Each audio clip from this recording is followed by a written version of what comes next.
Tucker Band, Mr. Toy Caldwell. Welcome, Toy. Thank you. Toy, you just had a new album release this week, or the past week, and it's your 10th album, and there's 10 songs on it, so appropriately the album is called 10th. What were your intentions on this album when you were going into the studio? Well, I don't know the intentions. Our intentions are always to make a good album, you know, which we try to do, but this was a little something kind of special to us in the sense that it was our 10th record, and you know, we wanted to be something kind of special, you know. All the albums are special, but this one meant a lot to us, you know. Us guys have been together a long time, the same group of people, the same 6 guys. We just wanted to be something kind of nice. Okay. We put more songs on it. Not really wanting to put 10 songs on it, but that's the way it came out. But like the tunes, the material this time, there just wasn't a place, like, you know, if you're going to jam on a song, make it long or whatever, like we usually do, you don't plan it that way. It's just the way the song, you know, structures out. It just happens. And the tunes in this album were more of a, you know, nothing to really, you could go different places like some of our songs do. So we had more, we could put more tunes on it. You know, we loved it. We went all out on this one to, you know, make everything just perfect. Okay, on this album, you have an instrumental called Jimmy, which is obviously a tribute to Jimi Hendrix.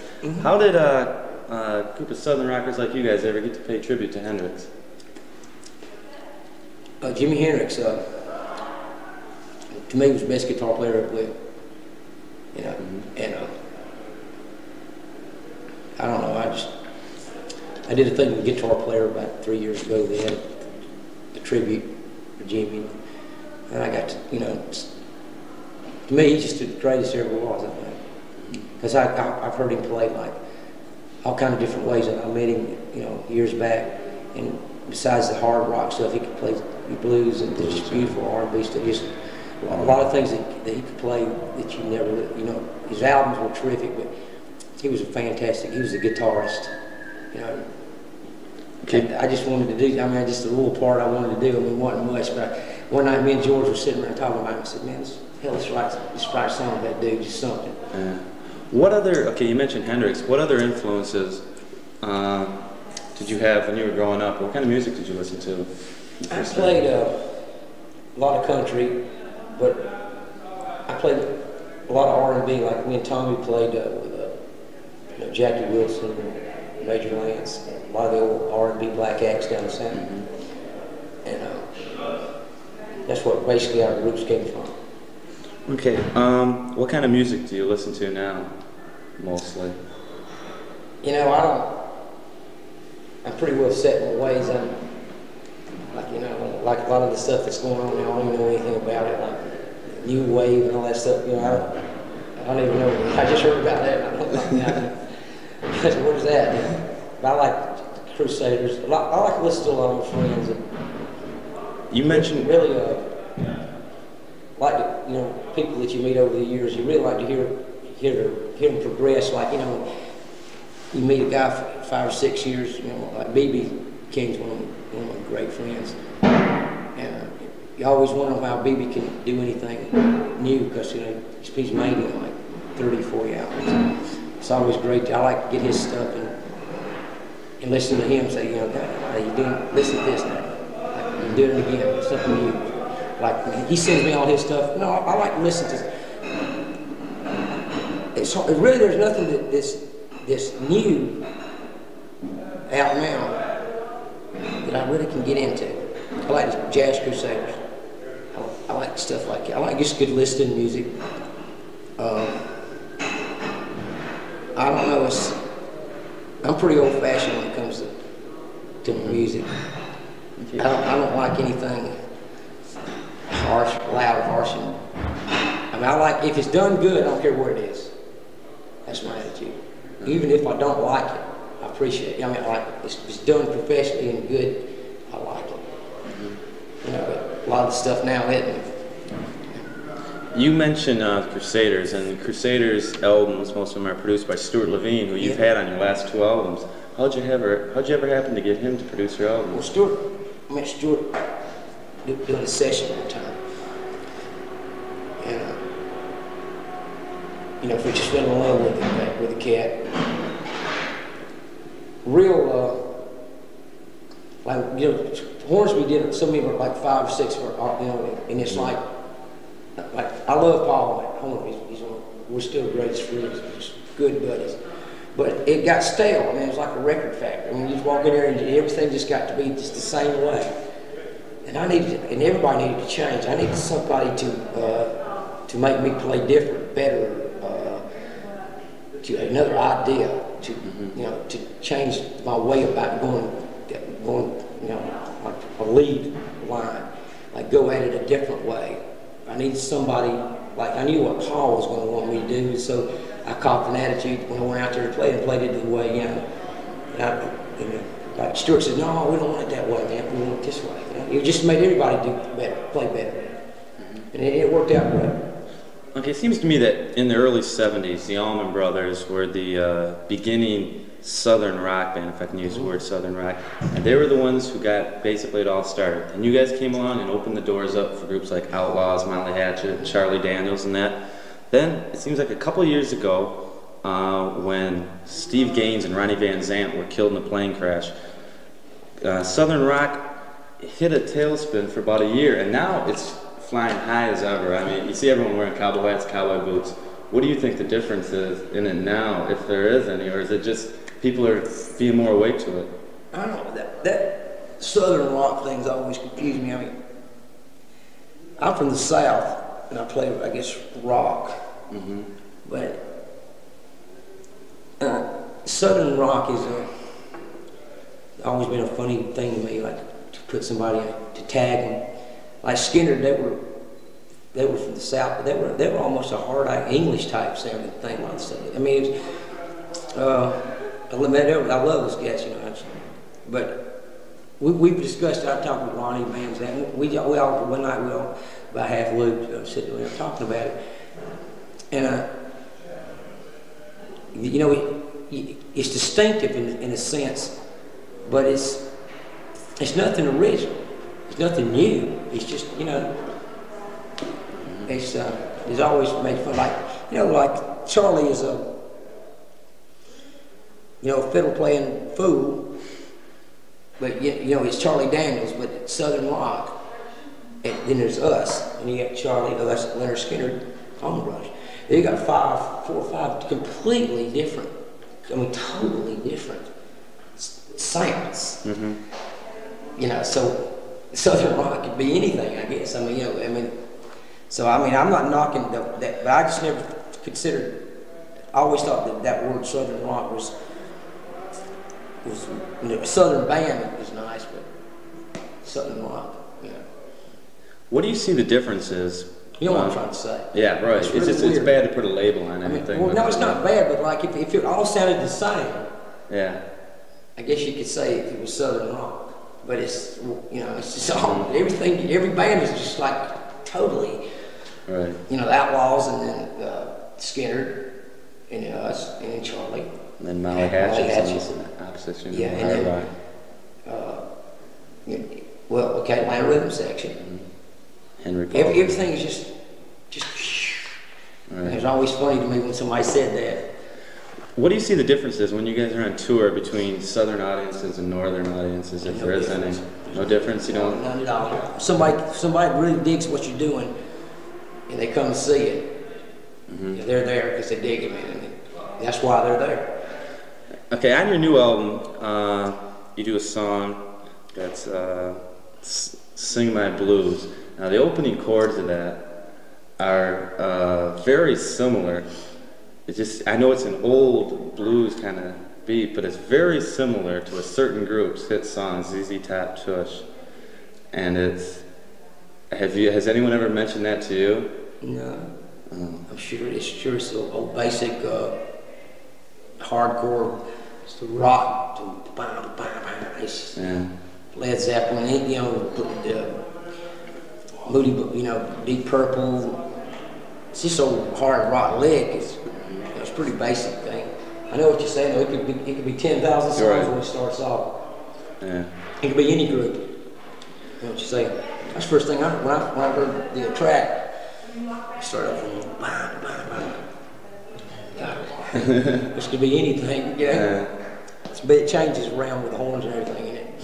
You guys just participated in the volunteer jam a couple months ago with Charlie Daniels and that. You had quite a few unexpected people there. I mean, that you wouldn't expect to be at something like that, like Ted Nugent, and I think Crystal Gale was there. All good people.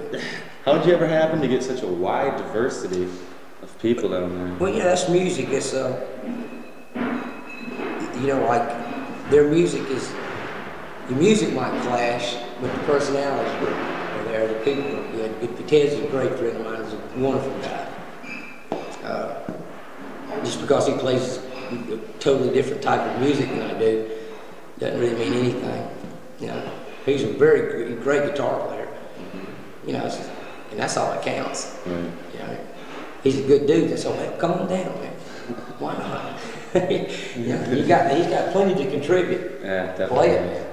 I don't know if it's true, but I heard a little while ago that if there would have been a Summer Olympics, Marshall Tucker would have been the band there to entertain them. Is that true? Well, we were invited to do it, you know, but if it does, if I don't know if we're going to do it. I got so sick of it. You know, told the people that the official list of the Olympics, the official bureau of the Summer Olympics, the official cup. Yeah, I got so tired of it. I said, I don't want to be official anything, man. I'm sick of hearing it. You know what I mean? Everything's the official motor oil for the cars that go to the Olympics. You know? What do you guys, okay, being on the road has got to be one pain in the rear experience. I mean, it can be. What do you guys do for relaxation when you're on the road? I raise horses and fish a lot. You know, we try to maintain our, you know, we kind of live in the country where we grew up at, and kind of like when we get off the road, kind of really not forget about, but we try to, you know, to keep both people in a sense, like, you know, we don't want to live in LA. We don't want to be this and that. But when we get off the road, we want to forget about it. Not forget about it, but go back to the family life. You know, enjoy it. Almost in a sense, you know, just relax. Because you know, this is a fast lane, man. Life in the fast lane. Yeah, here it is. It's a I mean, you just stop. Yeah. I need something in this drink, man. Okay, on every one of your albums, you give too much on. Which one is it? Vodka. You give special thanks all the time to your wives or the women in your life. How much of an influence do they have on your careers? She's the only thing that keeps me going, my wife and kids, man. I love, I mean, my family life is most important. My music's important, and she understands that. I mean, she's been with me, like, I've been married 11 years, and she's been with me when I wasn't in the Marshall Tucker band. How you doing? And crazy to him. But you know, she's what keeps me going, man. She understands, man. She just, a man out here has got to have some roots, some foundation, something to go back to. It's something you got to, a responsibility. That may sound funny. That's what keeps me going. I got something to work for. And I love it. One question I'm dying to know. Stay out of your life. Yes, my baby gone. You turn to it. Until he gets out of here.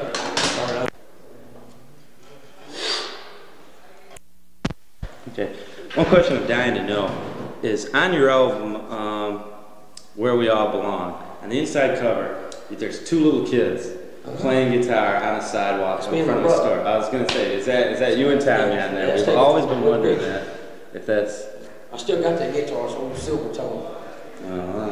Yeah, we've always been dying to know if that was you guys. As your one album says, will you guys stay together forever? Well, we know sometime we got to quit. But as long as there's music, good music in us, we play. As long as people want us to play, we play. You know, that's the whole thing. My whole thing is making people happy. I love to look out there and see people smiling and singing, you know, really enjoying what you're doing.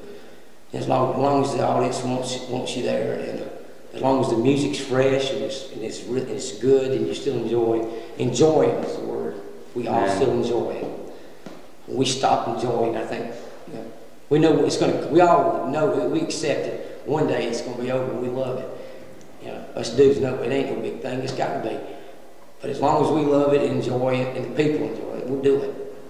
What do you want to do when that day comes that you stop recording? What do you want to get into? Do you want to get into producing, management, or no? I don't just know. get out of the music business? No, I'll never be out of the music business, but that's one step I'll have to take when it happens. I have a lot of different things I can do. I've had a lot of opportunities to do movies and films. I think I like to do that, like music scores and stuff like that. That's be interesting. One thing I've been wondering about is on "Running Like the Wind" song, "Last of the Singing Cowboys." Was that written about anybody particular in mind, or was it just tune you said around? I think George kind of wrote about John Wayne. I think after he died. After he died? I've always been curious about that, which was the one who wrote it. Okay, let's see. What do you find the biggest problems are being on the road?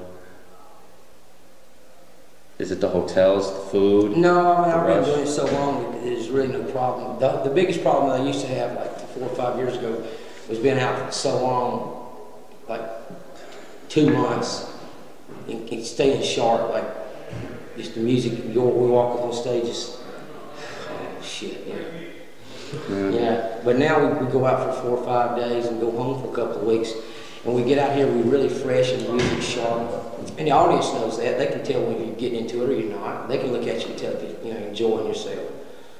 You see a lot of bands on stages, everybody's going, they just, just get it over with, and I hate that. Do you guys go out and help artists? Like, I know for a while you had Firefall warm up for you, and a while you had Pure Prairie League warming up for you. Do you pick your warm-up bands and try to help them along? Yeah, we do. Like Rick Roberts is a good friend from excellent guitarist, songwriter. Yeah, great guy. I knew he was with the Burrito Brothers. Steve Steele is. I met Rick through him, and his group. I just wanted to do. Play. They're really a good band. But I think they were thrown together like real quick with a record company, because you know how all the cats played with so many different groups, and they needed something to, to get your band together with. And I said sure. So they liked it so much, then we just stayed together, a couple of years. It was great. Okay, one final question is, where'd the name Marshall Tucker Band come from? It's from a piano tuner, this blind guy. Spartan, where we come from. He gave us a place, I guess a little bit bigger than this locker room to practice in. We work free. And one night we were just jamming and he said, we're going to name the band. And we said, Marshall Tucker. That was his name. That's how it happened. Excellent. Thank you very much, Toy. It's been a pleasure talking. Me too.